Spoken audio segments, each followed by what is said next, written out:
dipersembahkan oleh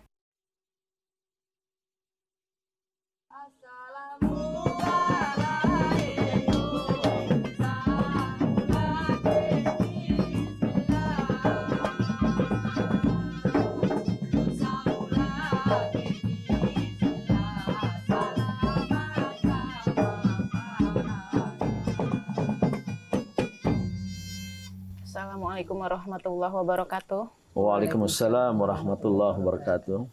Ayahanda, kondisi persatuan umat Islam di Indonesia ini menurut pengamatan Ayahanda saat ini seperti apa? Ya, dengan terus terang saya katakan tidak baik-baik saja. Walaupun ya alhamdulillah ya, persatuan, kesatuan, kebersamaan itu relatif terpelihara. Ya. Baik karena umat Islam Indonesia secara teologis ya, dalam paham keagamaan itu mayoritas mutlak ya, penganut ahlus sunnah wal jamaah. Memang ada ya aliran teologis lain. Ya. Namun ya umat Islam Indonesia juga terbagi dalam organisasi-organisasi yang banyak. Yang tumbuh pesat di awal abad ke-20 Indonesia menjadi tulang punggung gerakan kebangsaan Indonesia. Ada Syarikat Islam 2011, Muhammadiyah 2019, 11, 1912, NU 1926 dan lain sebagainya. Dan alhamdulillah organisasi ini dipahami sebagai alat. Jadi bukan sebagai paham. Walaupun ada ya harus dikatakan terus terang dianggap sebagai paham penganut sholat tarawih 8 rakaat dengan pengikut sholat tarawih 20 rakaat atau pengikut wajib doa kunut pada sholat subuh dengan yang mengatakan tidak wajib atau tidak harus ya. Ada nuansa ya perbedaan paham keagamaan, namun alhamdulillah terakhir ya kita bisa bangun ya wawasan terutama karena Islam mengajarkan al-ukhuwah al-islamiyah ya, persaudaraan keislaman, persaudaraan keimanan, maka ya relatif ya ada persatuan kesatuan walaupun kadang-kala juga terjadi konflik ya. Dan terjadi silang sengketa. Biasanya kalau ada faktor politik gitu. Karena perbedaan partai politik, kadang-kadang faktor politik ini memecah belah di antara kita karena tidak kita jaga dan kita tidak laksanakan atas dasar nilai-nilai etika dan moral. Apa ini kelemahan kita itu sebetulnya yang paling mendasar untuk? Ya, memang Al-Quran ada mengisyaratkan ya adanya ananiyah hizbiyah, keakuan kelompok. Atau tepatnya faroha hizbiyah, kebanggaan akan kelompok. Walikulli hizbin bima ladaihum farihun, kata Al-Quran. Dan masing-masing kelompok, masing-masing partai mengembangkan apa yang mereka miliki, yang disebut ya faroha, kegembiraan, kebanggaan. Hizbiyah, kelompok. Nah, fanatisme kelompok, organisasi, partai seperti ini sering menghambat persatuan dan kesatuan. Ada faktor ekonomi.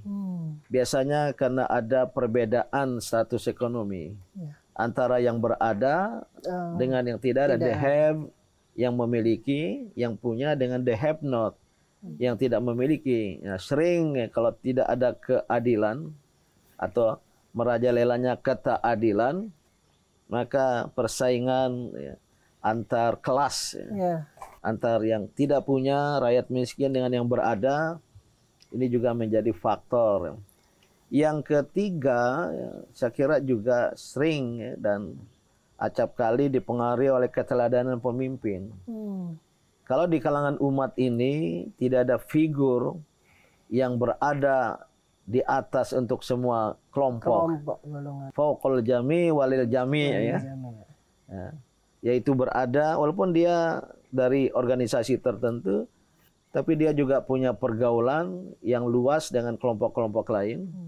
Tapi kalau ada pemimpin kelompok, pemimpin jamaah dan umat yang justru tidak menampilkan keteladanan, yang justru ya, sering menyebarkan ujaran kebencian, wah, ini potensial.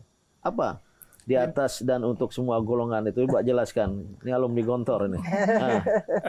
Jadi di atas dan untuk semua golongan itu ayahanda maksudnya kita tidak fanatik terhadap satu gitu ya. Jadi ketika kita punya satu pendapat itu tidak mutlak di satu, karena agama Islam itu luas, agama Islam itu punya banyak sumber-sumber, hadisnya juga mukhtalif. Jadi mengembangkan at-tasamuh, toleransi dalam berbeda. Kalau pada berbeda agama, umat agama lain, kita berbeda, lakum dinukum waliyadin. Bagimu agamamu, bagiku agama. Terhadap sesama muslim, berbeda paham, berbeda organisasi, sudah dimusyawarakan, nggak ketemu, lakum ra'yukum wali, bagimu pendapatmu, bagiku pendapatku, bal nahnu ikhwan, tapi kita bersaudara.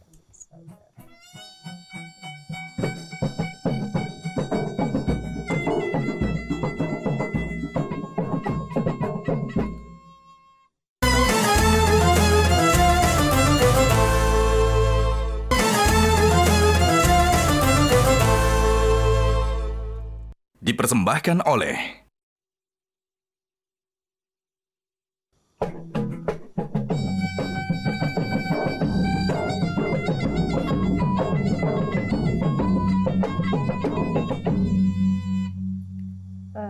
Baik ayahanda, mengapa pada zaman sekarang ini umat-umat sekarang sangat susah untuk bersatu? Ya, memang zaman modern ya, menjadi kompleks ya. Karena banyaknya kepentingan dan juga dunia dialami atau mengalami krisis. Ya, tadi sudah saya sebut di ruang yang lain, ya, krisis pangan umpamanya. Karena bahan pangan yang terbatas, ya. Mungkin karena penduduk bumi semakin banyak, ketersediaannya terbatas, akhirnya saling berebut.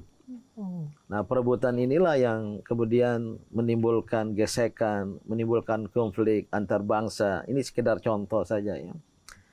Yang kedua, karena faktor fanatisme. Fanatisme ini secara teori berkembang pertama karena kesamaan blood, ya, darah, sedarah.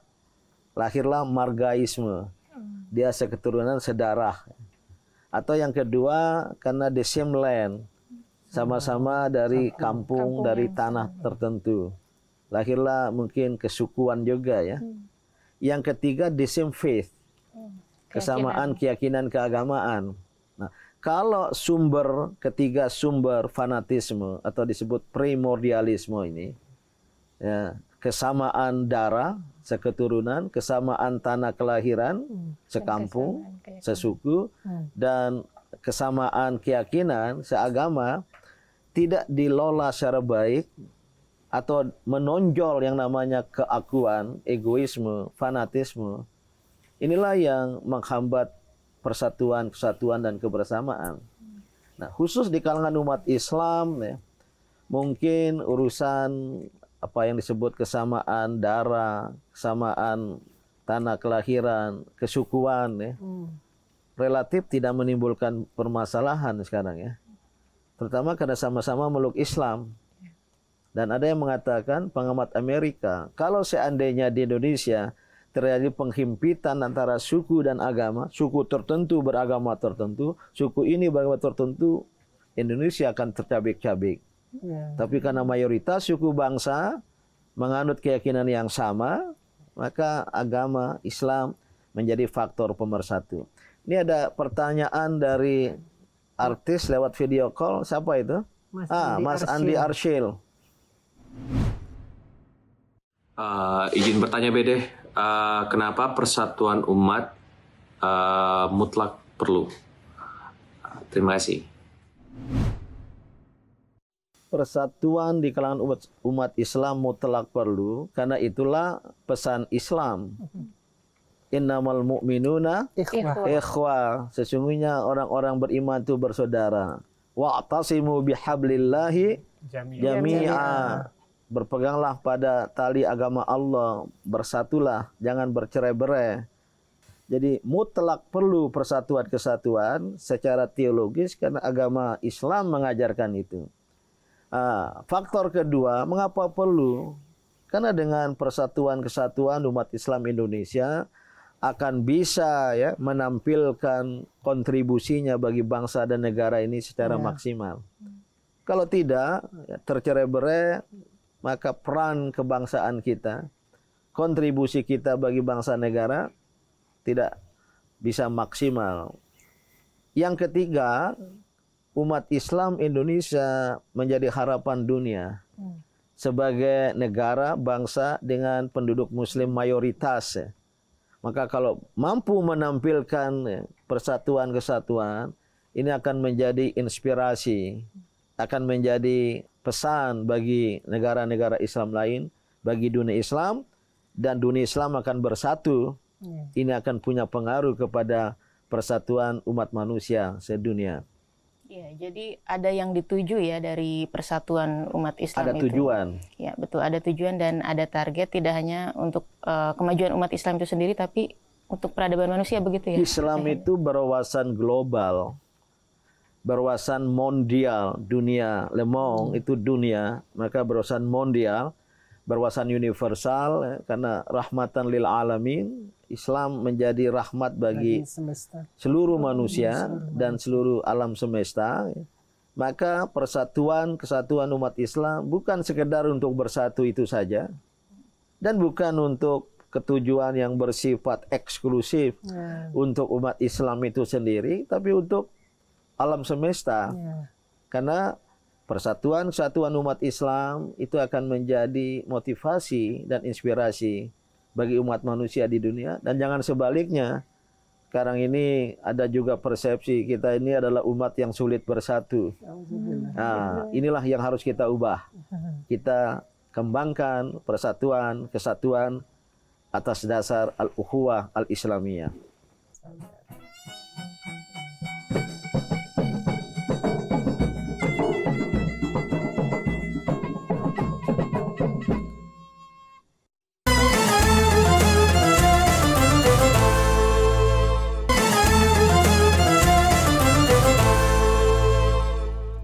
Dipersembahkan oleh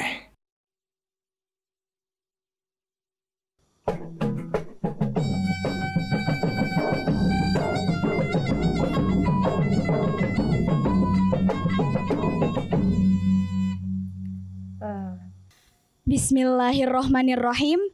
My name is Ersya Putri Salsabila. I'm a 10th grader. Ayahanda, based on the topic, I would like to ask you about how to build a good community unity in this modern era. Thank you. Thank you, my beloved daughter, atas pertanyaannya. Bagaimana membangun persatuan, kesatuan umat, masyarakat, komunitas muslim pada era seperti sekarang ini. Ya, langkah-langkah strategis harus dimulai dari pemahaman perlu, bahkan mutlak perlunya persatuan itu sendiri sebagai pesan agama. Walaupun ya, mubaligat, khotib, penceramah sudah sering sekali ya mengedepankan ayat innamal mu'minuna ikhwah, ayat-ayat lain, hadis-hadis. Tapi ya umat Islam tidak semua menyadari pentingnya persatuan kesatuan ini. Yang kedua, tadi juga sudah saya isyaratkan, dengan kebersamaan persatuan kesatuan ini kita bisa memberikan sumbangsi kepada bangsa negara secara maksimal pula. Nah, maka bagaimana pertanyaan Ananda tadi? Ini memang harus dimulai dengan pendidikan. Lembaga-lembaga pendidikan Islam harus betul-betul menanamkan nilai-nilai kebersamaan. Di satu pesantren, jangan sampai ada faktor-faktor yang menyebabkan kebencian, permusuhan. Maka kita berlatih di sebuah lembaga pendidikan seperti di pesantren kita ini.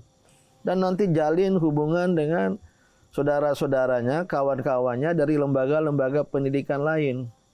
Ya, bisa dengan mengadakan pertandingan persahabatan, ya, mengadakan ya ajang silaturahim antar lembaga pendidikan, antar pesantren. Ya.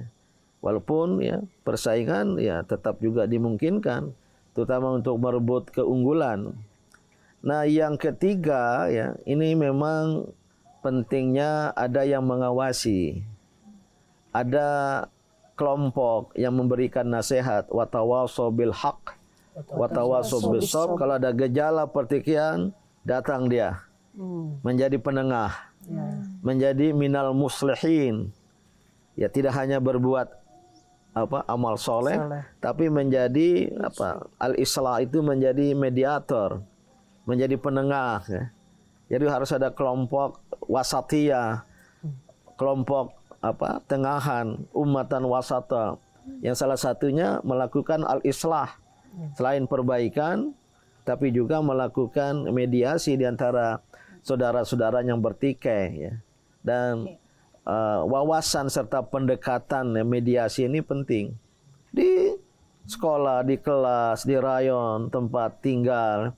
Kalau ada gejala di antara kawannya berselisih, bertikai, segera datang. Wahai kawan, janganlah seperti itu. Nah, yang ketiga ini penting ya. Ada kekuatan islah dzatil bain yang menjadi penengah di antara kelompok-kelompok ya. Nah, tentu di masyarakat ada orang tua, ada tetua adat, ada tetua masyarakat, ada sesepuh, bini sepuh, ada orang tua. Ini diharapkan bisa melakukan fungsi-fungsi pengawasan dan fungsi-fungsi yang merajut kebersamaan di antara warga masyarakat itu. Ini yang bisa Ayahanda sampaikan sebagai langkah-langkah untuk mengembangkan persatuan kesatuan.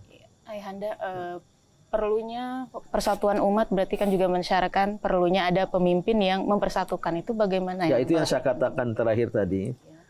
Perlu orang arif bijaksana dengan wawasan kearifan, kebijaksanaan, bijak bestari, yang bahasa lainnya negarawan. Kalau dalam konteks negara, yang punya wawasan mempersatukan, menjadi solidarity maker, pencipta solidaritas.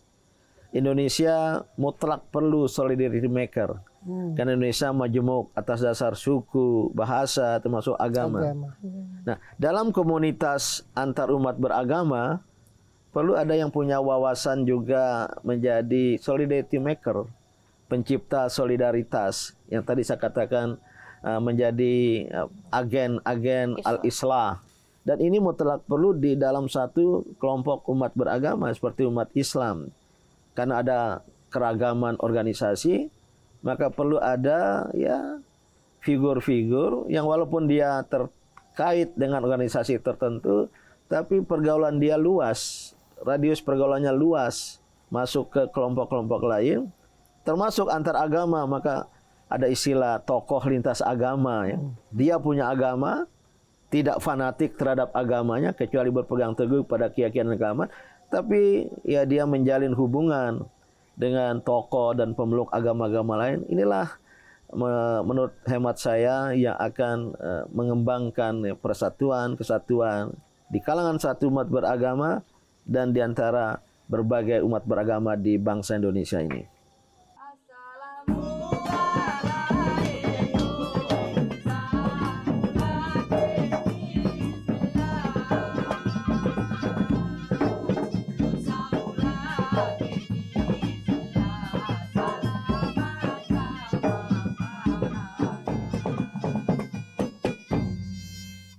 Jelajahi cara baru mendapatkan informasi. Download Metro TV Extend sekarang.